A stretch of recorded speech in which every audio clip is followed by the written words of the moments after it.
Bienvenue pour cette nouvelle vidéo. Moi, c'est Von Devon. Je suis un cycliste amateur qui vit dans l'État du Minnesota aux États-Unis. Mon but, c'est de vous faire découvrir les sites touristiques, la culture, la biodiversité, les paysages à couper le souffle du Minnesota en particulier et des États-Unis en général. Pour cette nouvelle vidéo, et je vous avertis déjà, elle n'a rien à voir avec la première vidéo où il y avait le beau temps, le soleil. Cette nouvelle vidéo, elle est un peu comme une mésaventure qui quand même se termine avec une fin heureuse. Oui, je vous le fais pas dire. Ok, je vous explique. La veille, déjà, une alerte rouge était lancée pour annoncer l'imminence d'un orage qui sera suivi le lendemain par de fortes pluies et vents. Avant d'aller un peu plus loin, j'aimerais partager cette pensée avec vous. On l'attribue à plusieurs personnes. Cette pensée, elle dit, les gens qui n'entendent pas la musique pensent que ceux qui dansent sont fous. Pensez à une résonance philosophique et spirituelle. Si vous dansez sur un rythme, une cadence que les autres ne comprennent pas, c'est peut-être parce qu'ils n'entendent pas la même musique que vous. Mais que cela ne vous empêche de danser. Continuez à danser comme si personne ne vous regarde. Il peut vous considérer comme fou, mais que cela ne vous empêche de continuer à danser. Votre musique est différente des leurs. Cette balade, je l'ai fait avec un ami qui s'appelle Sisso. Lui, c'est un cycliste professionnel. Il a 38 ans d'expérience. Ne prenez juste pas mon mot pour ce qu'il est. Vous-même, écoutez-le. For how long have you been biking? Been biking 38 years. Le but de cette balade, c'est d'expérimenter une nouvelle piste cyclable. Cette piste traverse plusieurs villes et nous nous étions fixés comme but d'atteindre la ville la plus lointaine. Je fais un coup de cœur spécial à mon pays, le Togo, qui traverse des périodes difficiles en ce moment. J'espère qu'il y aura la lumière au bout du tunnel et je ne prie que pour une chose. Je fais un coucou spécial à mes amis américains qui ne comprennent pas le français mais décident de suivre mes vidéos pour me soutenir. Merci beaucoup. Comme je vous le disais, cette fois-ci, c'était pas vraiment une aventure, c'était plutôt une mésaventure avec une heureuse fin parce qu'un détour qui en fait devait nous empêcher de continuer notre balade le jour-là, nous a fait découvrir un vestige historique du Minnesota. Et j'aimerais vous la faire découvrir à la fin de cette vidéo. Pour ce, je vous invite aussi à vous abonner, à liker les vidéos, à les partager.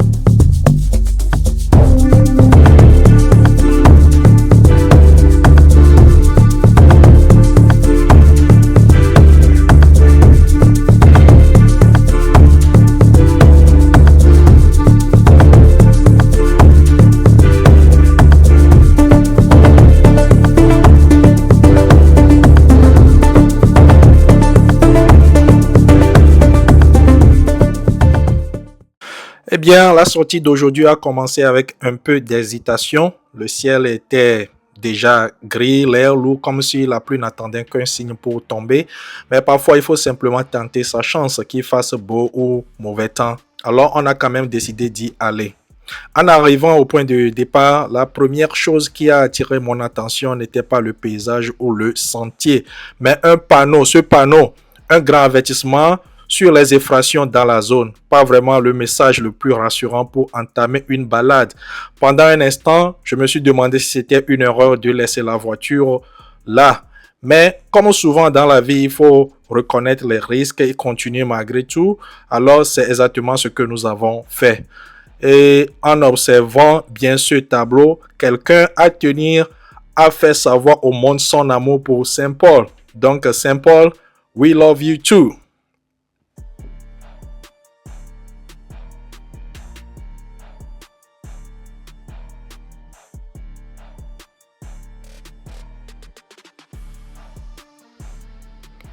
Je vous le cache pas, dès le départ, j'ai eu du mal à suivre le rythme de mon compagnon du jour. Avec ses 38 ans d'expérience et son niveau en fitness, son rythme était fluide et rapide. Pendant les premiers kilomètres, je me battais presque à mort pour me mettre à son niveau.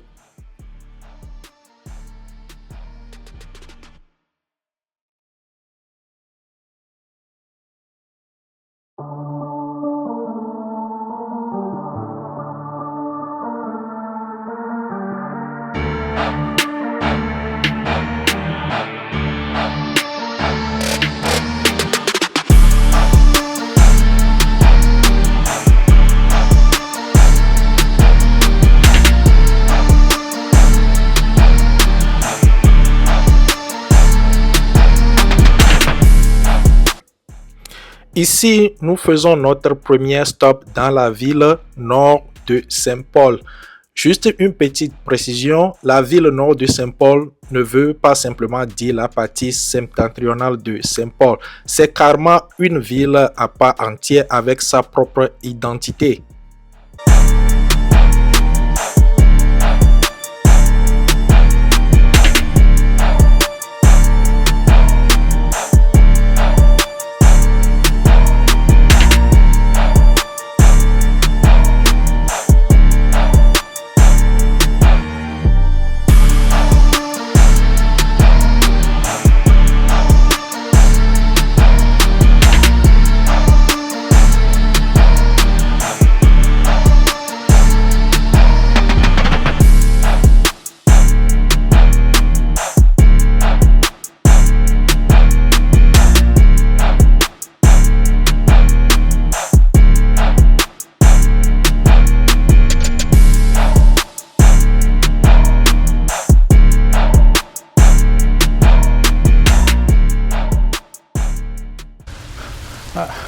I think we should return back though. Yeah. Oh, should I?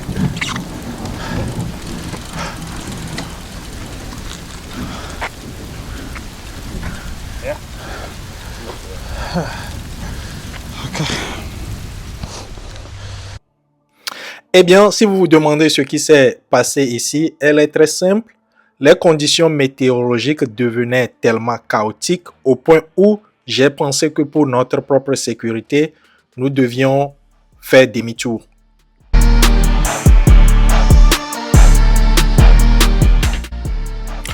En rentrant de notre balade à vélo, nous avons été obligés de prendre ce détour qui nous a fait découvrir quelque chose d'inattendu. D'abord, le cimetière de la ferme des pauvres du comté de Ramsey et un peu plus loin, l'imposant vestige de la ferme elle-même. Ce cimetière où est enterré à peu près 3000 personnes servait comme un champ dans le temps. C'est après qu'il a été reconverti en cimetière où on enterrait les sans-abri, les inconnus, les pensionnaires qui sont décédés dans la ferme des pauvres. Mon ami et moi, nous avions passé un peu de temps à chercher les pierres tombales. C'est seulement plus tard nous sommes tombés sur l'information que les tombeaux n'étaient pas marqués et donc il n'y avait ni pierre tombale, ni épitaphe, ni rien pour indiquer quoi que ce soit. Nous marchions pratiquement dans le cimetière sans le savoir.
Ici, nous avons fait un petit détour pour aller observer la grange et les bâtiments de l'ancienne ferme des pauvres ou des indigents.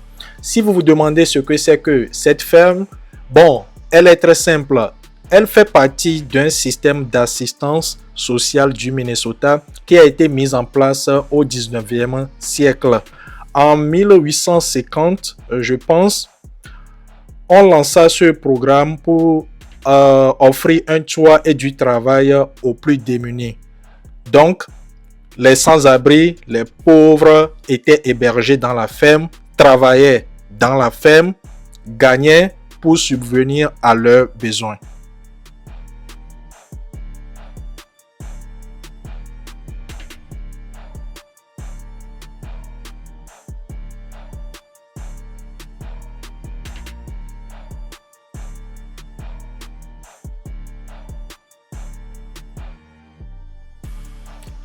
Pour la petite histoire, des milliers de personnes ont quand même vécu dans cette ferme dont vous voyez le bâtiment aujourd'hui, surtout pendant la Grande Dépression.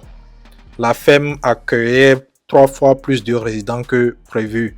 Spécialement en 1937, on comptait jusqu'à presque 400 pensionnaires.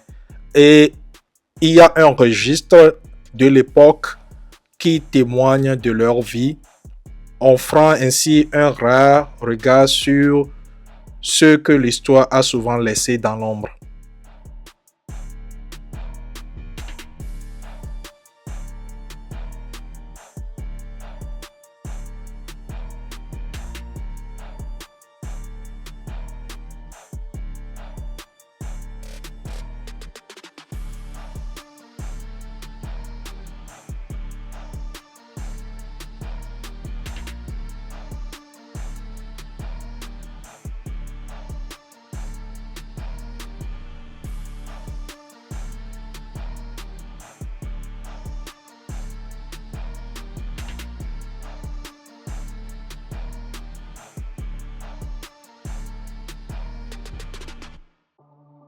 Ceci marque la fin de notre balade cycliste d'aujourd'hui. Ce n'était pas vraiment ce que j'avais prévu, mais c'était quand même une expérience unique et inoubliable. Pédaler sur 40 km dans la pluie, l'orage, les vents forts, c'était vraiment une expérience que je ne vais pas oublier de sitôt. Et je ne suis pas le seul à penser cela. J'ai posé la question à mon ami et voici sa réaction. That was awesome. Okay. That was a kick in the ass.